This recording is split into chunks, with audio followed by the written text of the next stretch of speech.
Assalamualaikum warahmatullahi wabarakatuh. A'udzu billahi minasyaitonir rajim. Bismillahirrahmanirrahim. Alhamdulillahi rabbil alamin. Wassalatu wassalamu ala asyrafil anbiya'i wal mursalin sayyidina maulana Muhammadin wa ala alihi wa ashabihi ajma'in, amma ba'd. Kita panjatkan puji syukur kita kehadirat Allah Subhanahu wa taala. Salawat serta salam kita haturkan kepada baginda Nabi Muhammad sallallahu alaihi wasallam. Sini pun sedikit hendak mengisahkan atau menceritakan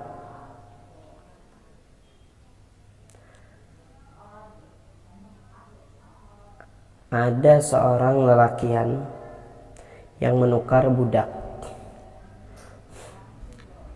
Kemudian setelah lelakian tadi selesai membeli budak tersebut, lalu si budak ini meminta kepada tuannya, "Hai tuanku," jar budak tadi, "ulun meminta dari pian 3 syarat. Yang pertama, pian kada boleh melarang ulun sholat ketika waktunya telah tiba. Yang kedua, pian menyuruh ulun begawi pada siang hari aja, dan jangan memberikan pekerjaan atau mengolah ulun sibuk di malam hari. Kemudian yang ketiga, pian memberi ulun sebuah rumah yang mana rumah tersebut kada boleh dimasuki oleh siapapun kecuali ulun." Jadi jar tuan tadi bepender, "Ikam ku beriakan hak itu, ku bolehkan 3 syarat tadi untuk ikam. Jadi lihatlah rumah-rumah ini." Lalu si budak tadi berkeliling sambil memilih rumah gesan tempat ini berdiam. Kemudian si budak tadi memilih rumah yang paling rusak dan hampir roboh.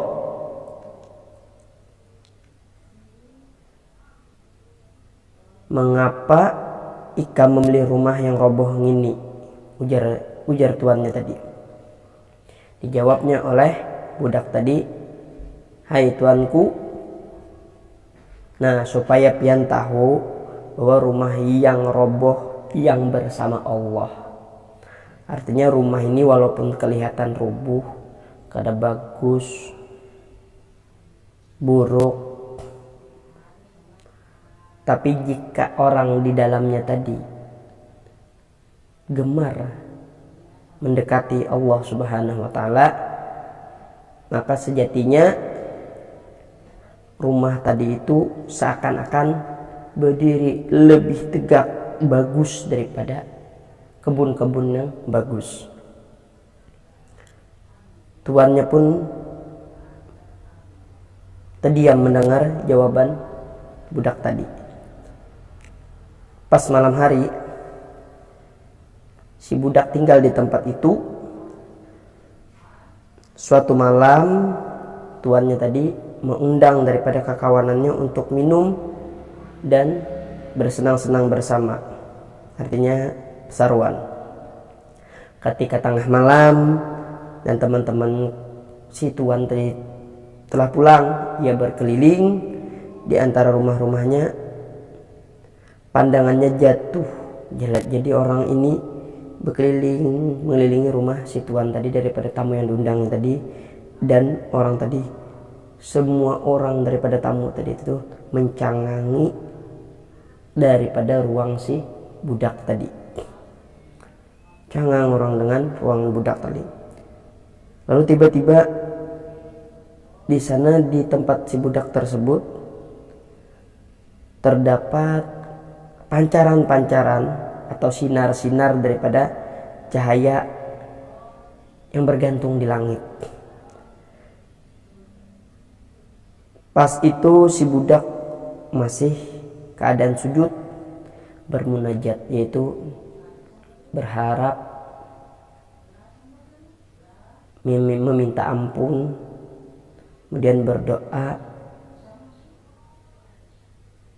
kepada Allah Subhanahu wa taala dan berkata, "Wahai Tuhanku," jar budak tadi, "ulun harus melayani Tuanku di siang hari. Seandainya tidak ada Tuanku tadi, maka aku akan gunakan waktuku.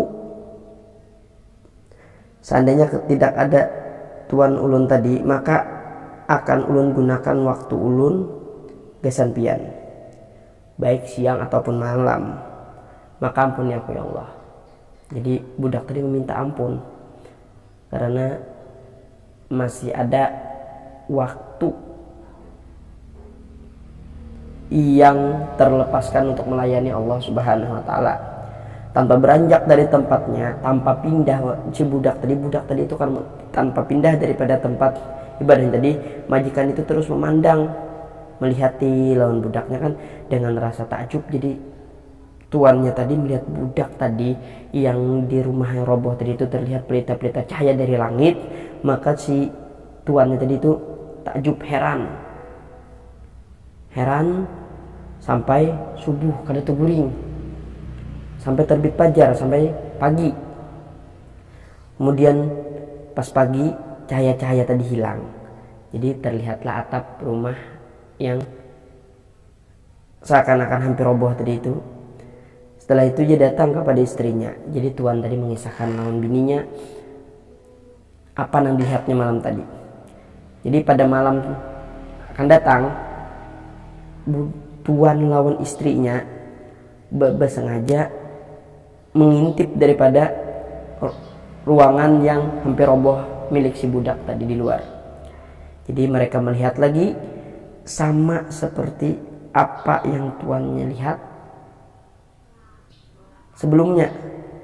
Nah, jadi bercahaya, bermunajat si seorang budak tadi sampai pagi. Jadi keesokan harinya mereka, si tuan lawan istri tadi memanggil si budak. Jadi ini mengatakan lawan budak tadi, bepander lawan budak tadi, pian merdeka karena Allah Subhanahu wa taala. Nah, karena Allah Subhanahu wa taala semata, tidak ada alasan lain. Ini saja alasan ulun memerdekakan ikam wahai budak karena Allah, sehingga engkau boleh menggunakan seberataan waktu untuk mengabdi kepada orang yang mengizinkan beberapa waktu untuk ulun. Jadi Allah Ta'ala tadi jar budak tadi ojar tuannya tadi, silahkan mengabdi kepada Allah, karena aku bersyukur Allah tadi mengizinkan beberapa waktu untuk ikam bisa melayani aku. Jar budak jar tuan tadi dulu laki bini macam begitu. Di limbah itu mereka mengisahkan peristiwa yang mereka lihat tentang kemuliaan Allah Subhanahu wa taala. Jadi mendengar kisah itu, ia langsung mengangkat tangannya ke langit. Jadi budak tadi langsung mengangkat tangan ke langit. Ya Allah, aku minta lawan pian agar kada membuka atau menutup dan tidak melihatkan atau menampakkan keadaanku. Jadi jangan sampai, ya Allah, ulun minta lawan pian tutup kisah ulun, jangan nampakkan kisah ulun tuh hal keadaan ulun. Apabila engkau telah membukanya, nah ya Tuhan, bila pian membuka daripada kisah ulun tadi, apa yang dilihat oleh tuan ulun lawan istri jadi, maka ambillah nyawa ulun untuk kembali lawan pian. Nah, langsung si budak itu meninggal dunia. Nah, semoga Allah Subhanahu wa taala merahmatinya. Jadi di antara hikmatnya bahwasanya ada kata-kata yang meninggalkan pesan bagi kita. Ketahuilah bahwa rumah yang bersama Allah maka sejatinya berdiri tegak dengan kebunnya indah.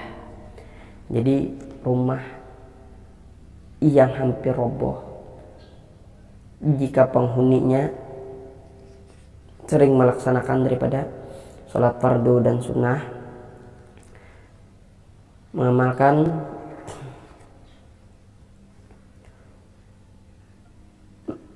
sholat-sholat sunnah, maka sejatinya rumah itu berdiri tegak dan ada kebun yang indah di dalamnya.